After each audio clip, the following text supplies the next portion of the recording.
Hey everyone, it's Mike Sullivan. We have a super special guest today with us. His name is Alan Pratt, and he is the director of the National Rural Education Association in Tennessee, and they're based out of Chattanooga.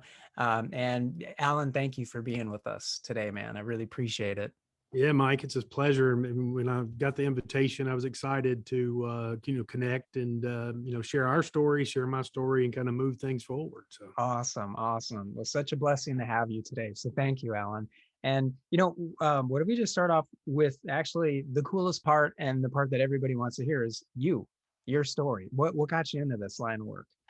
I've been in education, rural education for 25 or 26 years, and served as a coach, a teacher, principal, worked in the central office. I worked for our state department here, and really rural ed has kind of always been a kind of passion for me.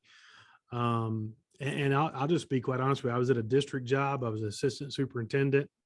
I was doing some work with the Tennessee Rural Ed, and my dad had some health issues. And I got to spend about a month and a half, the last month and a half of his life with him, kind of taking care of him at the hospital or a care facility. And this opportunity came up to partner with the university, but also apply for this job. And I talked to my dad before he passed, and I really said, this is what's on the forefront. I don't know what's going to be like. I know it's very intriguing to me. And he told me, he goes, life's short. So if you find something you really want to do, you might as well take advantage and dig in and go get it. So it's what I did. And, my dad passed before any of this happened, but I know he would be really happy with the transition and the place we're at right now. And so that's kind of how I've got to be to this point. And it's been going on 5 years. It's been a great 5 years. Wow. Well, first of all, I'm sorry to hear about your dad. And he's obviously a wise man saying, hey, you know what, son, life's short, go for it. You love it, jump in. Yeah. So that's awesome. And then, what, if I heard you correctly, Alan, teacher, principal, assistant superintendent, and now where you're at. Yeah. Okay, exactly. cool. And then, what have you guys been found helpful or most helpful or maybe not so helpful supporting your kiddos, like the K through 8 or K through 12 with their mental health, their just in general, their emotional health, mental health? What's been kind of working for you guys? Well, I think when you look at students and they're needing to connect and be a part of that community or the greater community of the school and the rural community in general, we find like the relationships are the biggest, strongest building point. If we know students in a deep, passionate way, and we understand what makes them tick, then we see the issues that could pop up and arise that we need to either deal with on a professional basis, or we deal with on extra help, maybe from the school in counseling or other areas that we found that have been good. But I'll be honest with you, it's that participation, being a part in those relationships. Relationships are key to anything. And if you have strong relationships and you have like a family atmosphere, that's going to be the biggest help for students, I believe.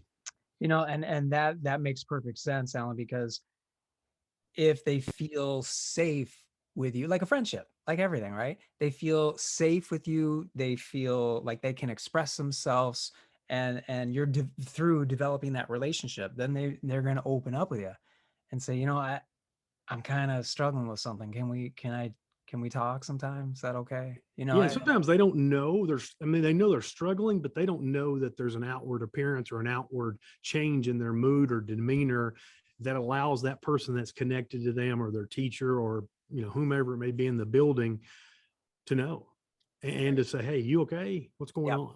Yeah. And I think that's a key that is overlooked many times in that relationship part of it. Yeah, absolutely. So number one is a relationship. Well, you kind of have that built in because Alan, because you're a dad and you have kids. So you've seen that it. helps a little bit. Yeah. Yeah. And now what are some other things that you'd love to see more of maybe on the within the association? And I think you said there were before the podcast, I think you mentioned there were 43. Yeah, we have 43 state affiliates. We have members in all 50 states. And if you're looking at outreach to schools and we always look for ways to be creative and ways that we can get funded or bring programs or special events or help to those rural districts. And that's always what we're looking for. But we also know that, taking care of our students is top priority. And we saw that during the pandemic with the Mm. feeding programs that people were doing, but also the outreach in general by teachers and the really sure strength of their desire not to give up. That's Yeah. students and teachers as well, and administrators. So we saw a lot of great work going on. I hope we hang on to that connected piece of taking care of each other and offering that kindness and offering that understanding of, you know, people are in some rough situations, and we don't need to judge those situations because we're not in their shoes. We don't know what they're dealing with on a daily basis. I hope we keep that caring aspect of life going forward, because a lot all we see on the outside are conflicts with our obviously political leaders, conflicts across the world.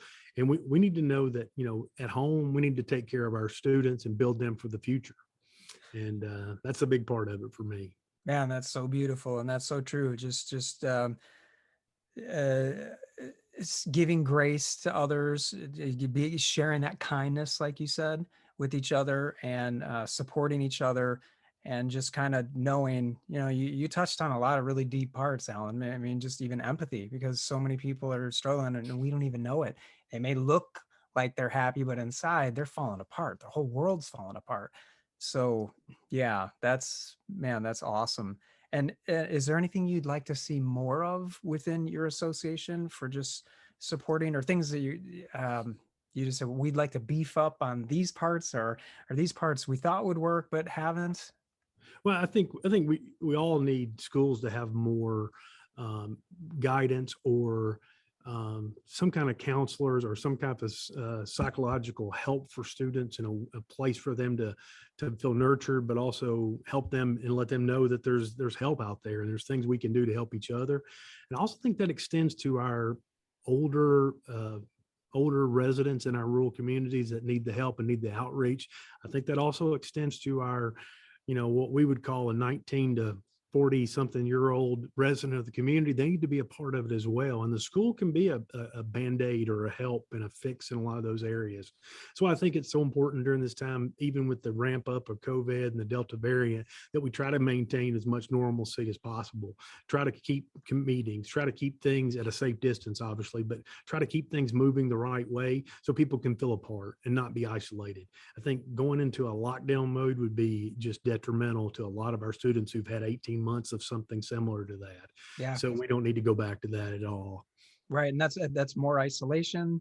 That's more feeling alone. That's Yeah. more feeling disconnected, versus the opposite, right? You're with each other. Kids need kids. Adults need adults. Yeah, We all need each exactly. other. So, man, well, Alan, thank you so much for being a part of this today. I really appreciate you, and thank you for sharing, your wisdom and experience with us. And I know our listeners appreciate you, and I sure do. So thank you, Alan. Hey, my pleasure.